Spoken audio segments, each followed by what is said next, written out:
नमस्कार। नमस्कार। मकराज नेपाल टिभीमा यहाँलाई स्वागत छ। धन्यवाद।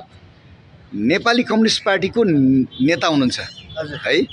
अब निर्वाचन एकदम नजिक आयो, करिब अब 1 महिना 5-6 दिन बाँकी होला हो है। हजुर। कस्तो तयारी हुँदैछ यहाँको पार्टीको? देशको अवस्था कस्तो छ अहिले? निर्वाचनमय अवस्था छ कि कस्तो छ? एकदम निर्वाचन तीव्र रूपमा अगाडि बढिरहेको छ। अब विशेष गरिकन हारुवाहरूले चाहिँ हुन्छ कि हुँदैन भनेर हल्ला अझै चलाइरहेका छन्। तर पनि हामी क्रान्तिकारीहरूले चाहिँ त्यसमा पनि नेपाली कम्युनिस्ट पार्टीले चाहिँ सम्पूर्ण तयारीहरू पुरा गरेको छ र देशैभरि चाहिँ हाम्रा उम्मेदवारहरू उठेका छन् र हामी जित्नेमा पनि एकदम 2/3 जित्नेमा पक्का छ। भन्नुलाई त अब नेपाली कम्युनिस्ट पार्टी तारा हजुर। तेस्रो हुन्छन्, माटो पहिलो घन्टी दोस्रो हुन्छ भनेर भनिरहेको छ। के भन्नुहुन्छ? अब यस्तो न विगत थियो न भविष्य छ। कुनै लक्ष्य उद्देश्य नीति कार्यक्रम योजना केही पनि छैन। त्यस्तो हावाको भरमा चाहिँ भोट आउने भए त तपाईँ हामी सबै नेता भइहाल्ने थियो नि, सबै पार्टी खोलेर। माहौल हेर्दा पनि त्यस्तो छ नि त। फेरि उहाँहरूको माहौल त त्यस्तो माहौल छैन। त्यो चाहिँ एउटा मिडियाले हाइलाइट गरेको कुरा हो। त्यो चाहिँ त्यस्तो माहौल छैन। अर्कै भएन भने बालेन साहबको प्रधानमन्त्री हो भन्न थाले मान्छेले। केही निश्चित ठाउँहरूमा होला, तर त्यस्तो हुँदैन। पर्सनल जित्छ त 100% प्रचण्डले जित्ने। के प्रचण्डको पार्टी सिङ्गो पार्टी 17-18 दल चाहिँ एकजुट भएर अहिले वामपन्थीहरूको चाहिँ पूर्ण रूपले ध्रुवीकरण भएको छ र एउटा प्रतिक्रियावादीहरूले यथास्थितिवादीहरूले पनि उनीहरूले कुनै न कुनै तरिकाबाट ध्रुवीकरण गरिरहेका छन्। तर सर्वनाश हार्ने कारण भनेको एउटै, हामी भ्रष्टाचारीलाई ड्याङ ड्याङ जेलमा कोच्ने, उनीहरू भ्रष्टाचारीलाई संरक्षण गर्ने, यति हो फरक। तर माहौल त अर्कै छ नि त। अब जस्तो नयाँमा चाहिँ अहिले पुरै क्रेज देखिन्छ नि। नयाँ र पुरा त्यो डिजाइनहरूको हो त? यो डिजाइन हो त? सबै डिजाइन। यो ग्राइन्ड डिजाइनमा एउटा चाहिँ भनेदेखि साइबर सेल हुइम चलाइएको छ।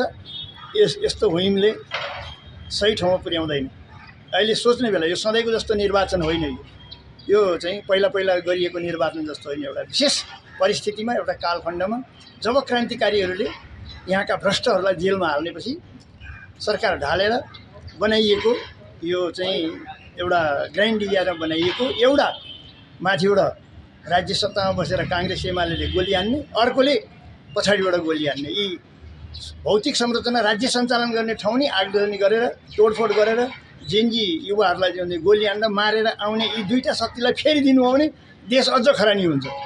त्यस कारणले गर्दा हामी नेपाली कम्युनिस्ट पार्टीलाई शान्तिपूर्ण र वैधानिक तरिकाले हामी जुन लडाइँ लडिरहेका छौँ र हामी शान्तिपूर्णै ढङ्गले चाहिँ अरबौँ रुपियाँ जरिमाना गर्दै जेलमा कोचिराखेका छौँ ड्याङ ड्याङसँगले। हामीलाई चाहिँ भोट दियो भने एकदमै राम्रो ढङ्गले चाहिँ देशको विकास, निर्माण र राजनीतिक निकास सम्पूर्ण कुरा हुन्छ। तपाईँले बहुमत ल्याउँछ भन्नुभयो, त्यसमा दुईटै आवश्यकता। तर हेर्दाखेरि है तराईमा ऋषि दमन लागिसक्यो, ओखो काटिरहेको छ, सेलरोटी पोलिरहेको छ। पाहाडमा हेर्नु रासपाले खुट्टै डोगिसक्यो।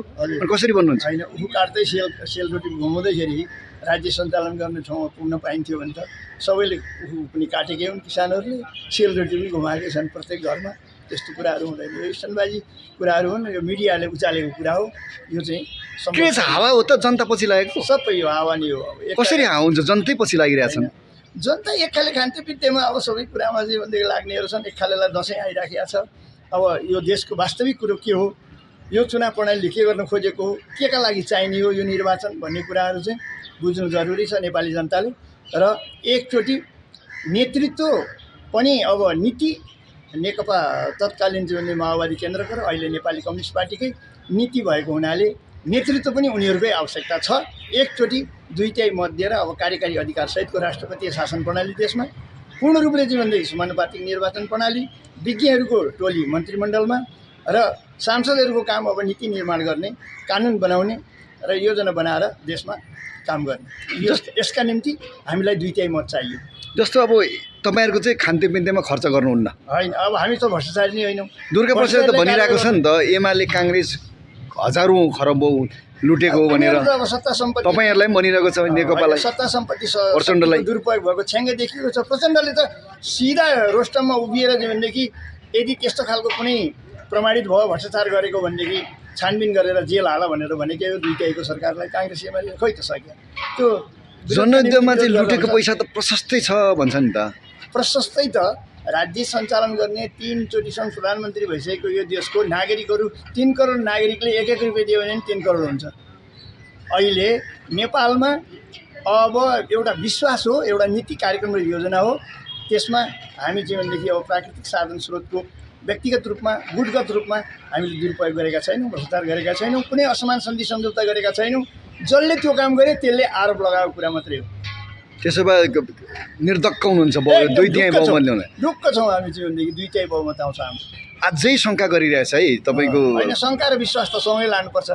तर होइन, हाम्रा अब- आधारहरू छन्, हाम्रा चाहिँ भनेदेखि नीति कार्यक्रम योजनाहरू छन्। हाम्रा स्थानीय तहमा जितेका ठाउँहरूमा हामीले चाहिँ भनेदेखि जुन जुन बेलामा चाहिँ भनेदेखि केन्द्रीय सत्तामा चाहिँ प्रतिनिधित्व गरेका छौँ, त्यस्तो बेलामा हामीले राम्रो राम्रो काम गरेका छौँ। इतिहासमै राम्रो बजेट बनाएका छौँ। इतिहासमै चाहिँ भ्रष्टहरूलाई चाहिँ अरबौँ रुपियाँ जरिमाना गर्दै जेलमा कोचेका छौँ। आफ्नो अर्काको नभनिकन हामीले गरेका छौँ। अरूले संरक्षण गरेका छन्, बलात्कारीहरू, हत्याराहरू, भ्रष्टाचारीहरू, देशी विदेशी षड्यन्त्रकारीहरूको रुपियाँ खाएका छन्। त्यो त प्रमाणित भयो नि त। त्यसो हुँदा हामी एकदम ढुक्क छौँ, जनताले हामीलाई भोट दिन्छन्। अब चुनाव हुन्छ त फेरि एउटा यो शङ्काको कुरा छ फेरि। होइन, शङ्का अघि भनिसकेँ त, शङ्का पनि एउटा सीमाभित्र रहेर गर्नुपर्छ। शङ्का विश्वास यसरी लानुपर्छ। चुनाव गराउने भनेकै नेपाली कम्युनिस्ट पार्टीले हो। चुनावको वातावरण बनाउने, यो राज्य सञ्चालन गर्ने, एउटा शान्ति र चाहिँ सुव्यवस्था कायम गर्ने, विकास र निकास, राजनीतिक निकास दिने भनेकै नेकपा नेपाली कम्युनिस्ट पार्टी हो। अरू विकल्प छैन। त्यसो भए ढुक्क हुनुहुन्छ। एकदम ढुक्क, 100%। यहाँलाई धन्यवाद। धन्यवाद।